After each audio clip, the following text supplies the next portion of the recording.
Hi, this is Margaret Linker here at the USC Annenberg School for Communication and Journalism. I'm here with Claire Goodman, a food Instagrammer.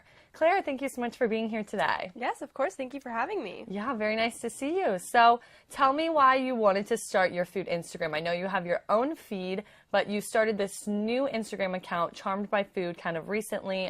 Tell me why you wanted to get into that.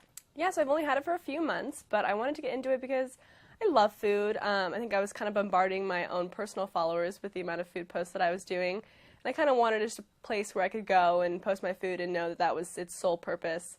And also, as I am finishing up my college career, I really wanted to kind of have an opportunity to brand myself and my image, and I love food, so I just kind of went with it. Totally. So I know a lot of the times you go out to different restaurants to try new dishes, but you do cook a lot of your own food, and I was lucky enough to get the chance to eat one of your meals. So why don't we take a look at that video, and you can tell me a little bit about this stuffed chicken breast that you made me. Yeah, of course.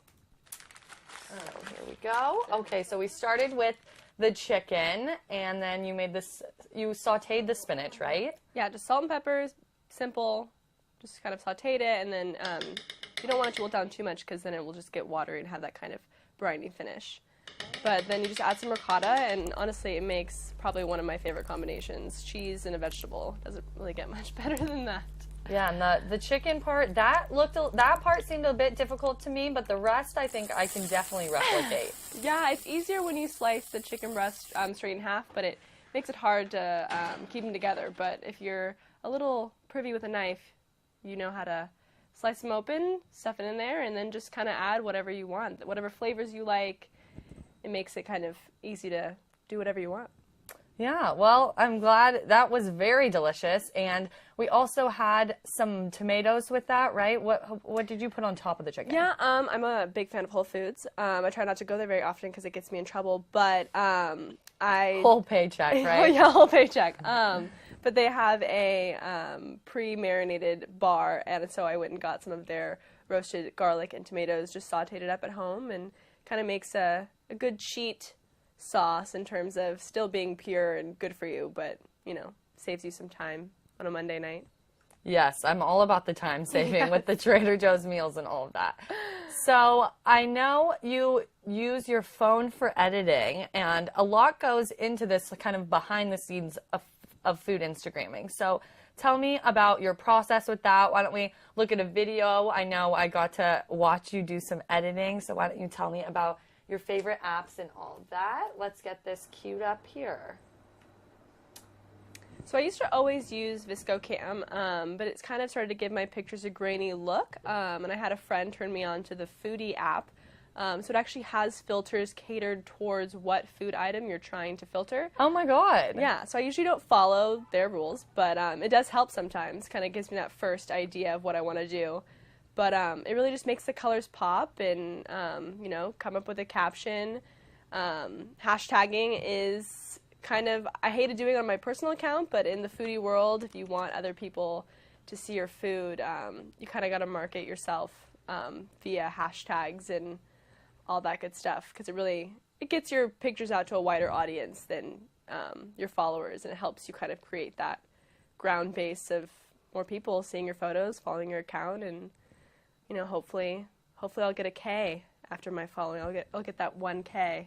Oh my gosh, we'll definitely goal. have to celebrate. And oh, look at those pictures are just beautiful, Claire. Oh, such delicious food, both that you've made and that you've had in the restaurants. So I know you go out to eat a lot. I do. You try a lot of new dishes. So if you could tell me maybe do you think the best dish you've ever had at a restaurant? I know that's a tough question, but I'm hoping you can give us a fun answer. That is a really tough question. I'm going to have to go with one of my favorite restaurants just because it's near and dear to my heart. Chez Melange in Riviera Village. I probably hang out there too much, but I just love their menu. It's eclectic, it's seasonal, and they have a poncho burger. And as someone who has loved burgers for her entire life, they're my weak spot. It's a open-faced burger with hot sauce and avocado, and I mean, it's kind of one of those sinful dishes that you really shouldn't eat by yourself, but it's just so good, and it's so everything that you want in a burger, and you get to eat it with a knife and fork, so it kind of you're eating a burger, but you feel a little fancy while you're doing it, and that's probably one of my favorite things I've ever had. That sounds delicious. I'm getting hungry here just thinking about that. And so you usually go out to eat in the South Bay, correct? In the downtown area. Are there any up and coming restaurants you would maybe recommend for a nice dinner, a date night, anything like that? I love Riviera Village. I mean, the South Bay in general is great. I love the Village just because you can walk around. They have the little bistro lights up down Catalina Avenue. They're actually putting in a gastro pub upcoming this summer. That's going to be awesome. It's going to have an outdoor patio. Wow. But I think down there, I mean, you can get anything from a quick brunch to Bottle Inn has great Italian food, as does Bottega Romana. Bottolino Kitchen, though, in terms of Italian food, if you want a great date night, they have amazing food. I actually had the privilege of taking a pasta making class there, and they're just family run, good food, good drinks, cocktails. Can't go wrong. Oh my gosh, well, yum. Well, thank you so much for being here today. It was nice to get a little bit of the behind the scenes of food Instagramming, and hopefully you'll get that 1K followers soon. Everyone can go follow Clara at Charmed by Food on Instagram, and I hope you have a great rest of your day. Everyone, get out there, try some new dishes. Thanks for watching. I'm Margaret Linker here at Studio A at the USC Annenberg School for Communication and Journalism.